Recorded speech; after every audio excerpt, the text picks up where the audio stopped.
伊朗摧毁了美军部署在中东的3套萨德反导系统，一套萨德造价高达12亿美元，折合人民币近80多亿，3套就是36亿美金，相当于中等国家全年的国防预算。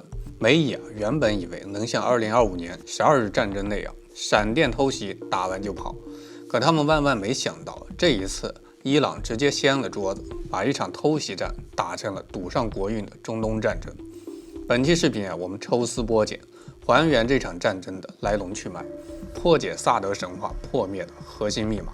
废话不多说，点赞关注 ，Let's go！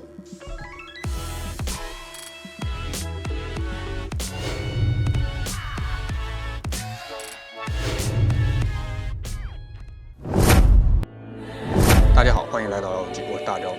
首先，我们必须明确一个事实：伊朗摧毁3套萨德不是口头宣称，而是有卫星实打实的铁证。根据伊朗法尔斯通讯社3月4号发布的独家卫星图显示，第一套被摧毁的萨德位于阿联酋阿尔鲁瓦伊斯基地，这里距离伊朗海岸近310公里，是美军在海湾地区的核心反导节点，导弹精准命中了萨德系统的心脏 AN-TPY-2X 波段雷达，以及配套的电力供应单元跟冷却单元。雷达天线被完全烧毁，阵地附属建筑坍塌殆尽。第二套萨德同样部署在阿联酋，虽然商用卫星图分辨率有限，但伊朗革命卫队发布的高清影像证实，该阵地的发射架跟指挥系统已经被彻底摧毁。而最具震撼性的是第3套，位于约旦穆瓦法克萨尔蒂基地的萨德系统。这个基地距离伊朗本土超过900公里，美军原本以为如此遥远的距离，伊朗导弹根本就没法精准打击。可现实是，伊朗的中程弹道导弹跨越1000公里，精准命中雷达核心区域，过火的痕迹清晰可见。这套被美军视为千里眼的装备，彻底沦为一滩废铁。至此，美军部署在中东所有的萨德系统全军覆没。可能有朋友会问，萨德到底是个什么？为什么它的摧毁会让美以如此恐慌？这里我给大家科普一下，萨德全称末段高空区域防御系统，是美军多层反导体系的核心装备，号称全球唯一能在大气层内外拦截导弹的陆基系统。它的拦截高度在40到150公里，刚好覆盖爱国者跟宙斯盾的防御空白，就像一个金钟罩，专门用来拦截中近程弹道导弹。一套完整的萨德系统包括一部 AN-TPY-2 雷达、6辆8连装发射车、48枚拦截弹，以及全套指挥控制系统。其中 AN-TPY-2 雷达是核心中的核心，探测距离超过800公里，能同时跟踪数百个目标，分辨弹头与诱饵，堪称美军战区反导的眼睛。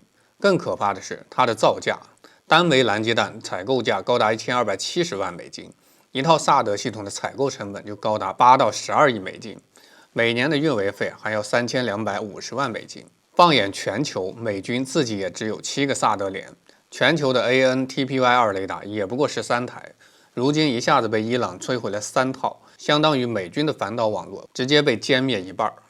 那么美以为什么会陷入今天的困境？核心原因就是2个字：傲慢。他们的第一个误判是低估了伊朗的军事实力。在美以的认知里，伊朗的导弹技术落后，根本就无法突破萨德的防御。可他们忘了，伊朗几十年来顶着西方的制裁，埋头研发导弹技术，如今已经拥有了覆盖中东的弹道导弹体系。这次打击约旦萨德中程导弹，精准度堪比狙击枪，就是最好的证明。第二个误判是错判了伊朗的决心。美以为这次的2月18号先发制人打击能像2025年12日战争那样摧毁伊朗的核心军事设施，伊朗会像以往一样忍气吞声，草草反击。当时美军中央司令部司令库帕甚至放话，已经打击了伊朗近2000个目标，摧毁了17艘伊朗军舰，伊朗的防空能力已被严重削弱。以色列更是嚣张，宣称投掷了4000多枚炸弹，超过了12日战争的总量。可他们万万没想到，伊朗的反击不是被动防御，而是主动亮剑。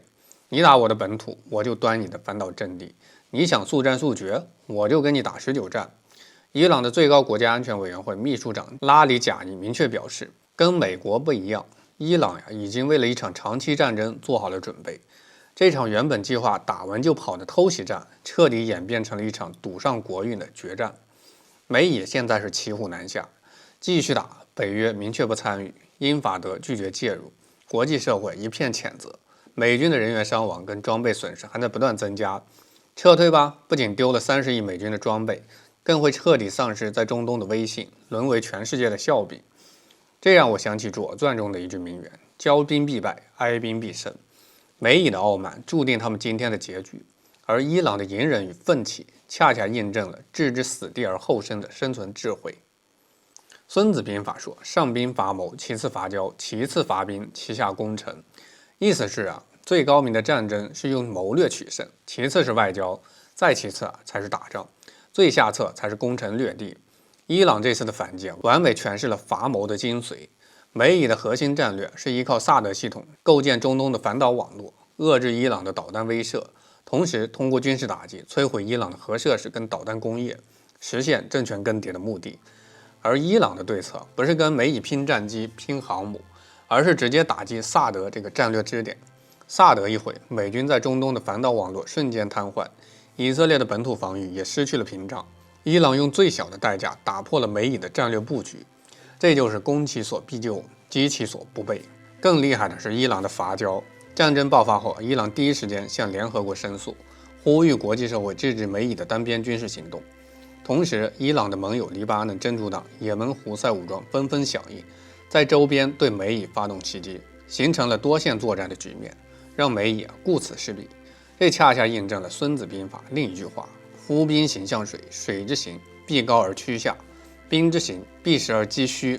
伊朗避开了美以的军事优势，直击他们的战略软肋，这才是真正的战争智慧。《道德经》第43章有云：天下之至柔，驰骋天下之至坚。意思是天下最柔弱的东西能驾驭天下最坚硬的东西。伊朗就是这样一个至柔却能克至坚的国家。几十年来，伊朗顶着美国的经济制裁、军事封锁、外交孤立，就像一株在石缝中生长的松柏，看似柔弱，实则坚韧不拔。美以拥有全球最先进的军事装备，航母、战机、核潜艇应有尽有，堪称至坚。而伊朗没有航母，没有先进战机，只能依靠导弹跟无人机，看似至柔，可就是这份柔让伊朗练就了以柔克刚的本事。伊朗的导弹看似不如美军的拦截弹先进，但胜在数量多成本低，精准度高。一枚伊朗中程弹道导弹的成本只有萨德拦截弹的1/10。这种不对称作战让美以陷入了打不起、拦不住的困境。《战国策》中有一个著名的典故：狡兔3窟，意思是聪明的兔子会准备3个窝，用来躲避天敌。伊朗在这场战争中之所以能从容应对美以的打击，就是因为做好了充分的风险防控。第一窟就是军事上的分散部署。美以为了摧毁伊朗的导弹力量，发动了近100个小时的轰炸，打击了近2000个目标。可伊朗早有准备，将导弹发射器、无人机基地分散部署在地下掩体、山区跟城市周边。美以的轰炸只能摧毁表面设施，无法伤及根本。第二窟是能源上的战略威慑。伊朗控制着霍尔木兹海峡，全球40%的石油运输都要经过这里。战争爆发以后，伊朗革命卫队海军副司令明确表示，霍尔木兹海峡已经完全处于伊朗的控制之下，这就相当于掐住了全球能源的咽喉。一旦伊朗封锁海峡，全球油价将会暴涨，美国的通胀问题会雪上加霜，这是美以不敢承受的代价。第三窟是外交上的多方借力。伊朗深知单打独斗无法对抗美以，于是积极发展与其他国家的关系，形成了反美统一战线。战争爆发后，俄罗斯、中国等国家纷纷呼吁停火止战，北约、英法德拒绝参与，让美以陷入了孤立无援的境地。伊朗的狡兔3窟完美诠释了《周易》中居安思危，思则有备，有备无患。正是因为提前做好了准备，伊朗才能在美以的雷霆打击下屹立不倒，甚至还能发起强有力的反击。看到这儿，很多朋友会问，这场战争最终会走向何方？伊朗能赢吗？美以会撤退吗？目前最有可能的结局，伊朗自己都宣布，这场战争的结束取决于伊朗什么时候想结束。说明伊朗已经做好了持久战的准备。而美国特朗普政府也表示，美军行动可能持续4至5周，甚至远超这个期限。长期僵持的结果就是双方陷入消耗战。这种结局是所有人不愿意看到的。如果美以孤注一掷，发动地面进攻或者打击伊朗的核设施，伊朗可能会采取鱼死网破的策略，号召所有反美力量对美以以及盟友发动全面进攻。到时候黎巴嫩真主党会向以色列发射上万枚火箭弹，也门胡塞武装会袭击美国的航母跟油轮，伊拉克的什叶派武装会攻击美军基地，整个中东会陷入一片火海。更可怕的是，这场战争可能会引发大国介入，让地区冲突升级为全球冲突。这不仅会摧毁中东，还会给全球带来灾难，从中东战争演变成第3次世界大战。同志们，这场战争让我们看到了美军神话的破灭，看到了伊朗捍卫主权的决心，更看到了大国博弈的残酷。但无论战争结局如何，我们都要明白，和平才是人类最宝贵的财富，主权才是国家最核心的利益。作为中国人，我们应该庆幸生活在一个和平强大的国家。我们的祖国几十年来也是靠着隐忍图强、埋头发展，才有了今天的国际地位，才有了保护我们的能力。我是大钊，下期再见。